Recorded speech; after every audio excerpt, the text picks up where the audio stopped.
12ാം വീക്കിൽ big boss Malayalam season 6-ലെ ticket to finale task പുരോഗമിക്കുമ്പോൾ അഭിഷേക് ബഹുദൂരം മുന്നേറുകയാണ്. മറ്റുള്ളവരെക്കാളുമൊക്കെ ഏറെ മുന്നിട്ടാണ് ഇപ്പോൾ അഭിഷേക് നിന്ന് കളിക്കുന്നത്. തൊട്ടു പിന്നാലെ ജിൻഡോ, ഋഷി, സായി എന്നിവരുമുണ്ട്.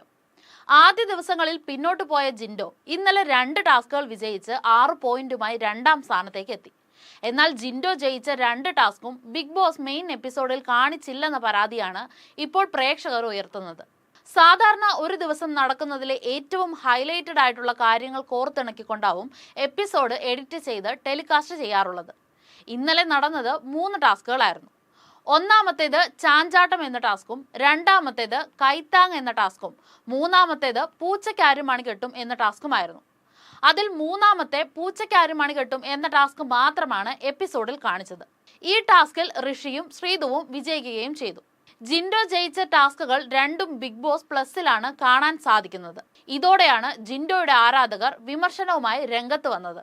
കഴിഞ്ഞ കുറച്ച് ദിവസമായി ജിൻഡോയുടെ ഗെയിം ബിഗ് ബോസ് വലിയ തോതിൽ പുറത്ത് കാണിക്കുന്നില്ലെന്ന ആരോപണം ശക്തമാണ്. ഈ ആരോപണത്തിന് ശക്തി പകരുന്നതായിരുന്നു ഇന്നലത്തെ മെയിൻ എപ്പിസോഡ്. എപ്പിസോഡിൽ ആദ്യം കാണിച്ച ഫൺ ടാസ്കിന് പകരം ജിൻഡോ ജയിച്ച ഒരു ടാസ്കെങ്കിലും കാണിക്കാമായിരുന്നുവെന്നും ഇവർ അഭിപ്രായപ്പെടുന്നു. പൂച്ചയ്ക്കാര് മണികെട്ടും എന്ന ടാസ്കിനിടയിൽ ജിൻഡോയും ഋഷിയും തമ്മിൽ ഇന്നലെ ചെറിയ രീതിയിൽ ഏറ്റുമുട്ടുന്നതും കാണിക്കുന്നുണ്ടായിരുന്നു. മാല ആദ്യം ആരാണ് ഇട്ടതെന്ന് സംബന്ധിച്ച തർക്കത്തിനിടെ ഋഷി ജിൻഡോയോട് ശബ്ദമുയർത്തി സംസാരിക്കുകയായിരുന്നു. ജിൻഡപ്പൻ വെറുതെ എന്നെ കള്ളനാക്കണ്ട, എന്റെ അടുത്ത് കളിക്കാൻ നിൽക്കരുത് എന്ന് പറഞ്ഞ് ഋഷി ശബ്ദമുയർത്തുകയായിരുന്നു.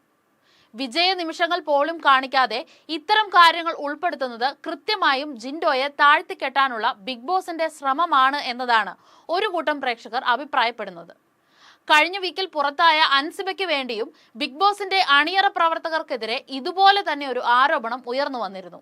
അൻസിബ ബിഗ് ബോസ് വീട്ടിൽ ചെയ്തിരുന്ന നല്ല കാര്യങ്ങളൊന്നും പുറത്തു വിട്ടിട്ടില്ലെന്നും ഡീഗ്രേഡ് ചെയ്യാൻ വേണ്ടി മനഃപൂർവ്വമായി മോശം കാര്യങ്ങളെ മാത്രം ടെലികാസ്റ്റ് ചെയ്തതിനാലാണ് പുറത്തായതെന്നും അത്തരത്തിൽ ജിൻഡോയെയും പുറത്താക്കാനുള്ള ഗൂഢശ്രമം ആണിതെന്നാണ് ഉയരുന്ന ആരോപണം. ഇത്തരത്തിൽ ജിൻഡോയെ തഴഞ്ഞ് ജാസ്മിനെ വിന്നറാക്കാനുള്ള പ്ലാൻ ഇവിടെ വില പോകില്ല എന്നും കമന്റുകൾ കാണുന്നുണ്ട്.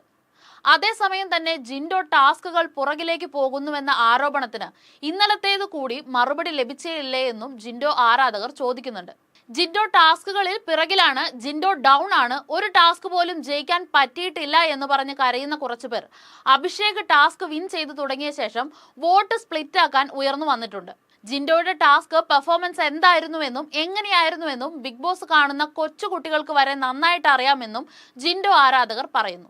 ടിക്കറ്റ് ടു ഫിനാലെയിൽ ഒന്നിനു പിറകെ ഒന്നായി അയാൾ 2 ടാസ്കുകൾ പുഷ്പം പോലെ വിജയിച്ചിരുന്നു. പക്ഷേ അത് ആരും ശ്രദ്ധിക്കാൻ അനുവദിക്കുകയില്ല. തഴയാവുന്നതിന്റെ പരമാവധി തഴഞ്ഞ് ഒരു മൂലക്കിരുത്തിയാലും ചിലർക്ക് ഇഷ്ടമുള്ളവർ ഈ സീസണിൽ വിജയിച്ചാലും പ്രേക്ഷക ഹൃദയങ്ങളിൽ സ്ഥാനമുള്ളത് ഒരേ ഒരാൾക്ക് മാത്രമാണ്. സീസൺ 6-ന്റെ റിയൽ കോമണറായ മല്ലയ്യയ്ക്ക് മാത്രം. ജിൻഡോ ആരാധകർ ഈ വിഷയത്തിൽ എതിർപ്പ് പ്രകടിപ്പിച്ചുകൊണ്ട് കുറിച്ച കുറിപ്പാണിത്. എന്താണെങ്കിലും ഇനി ബാക്കിയുള്ളത് 4 ടാസ്കുകൾ മാത്രമാണ്. ഏത് സമയത്തും എന്തും മാറി മറയാനുള്ള സാധ്യതകൾ ഇനിയുമുണ്ട്.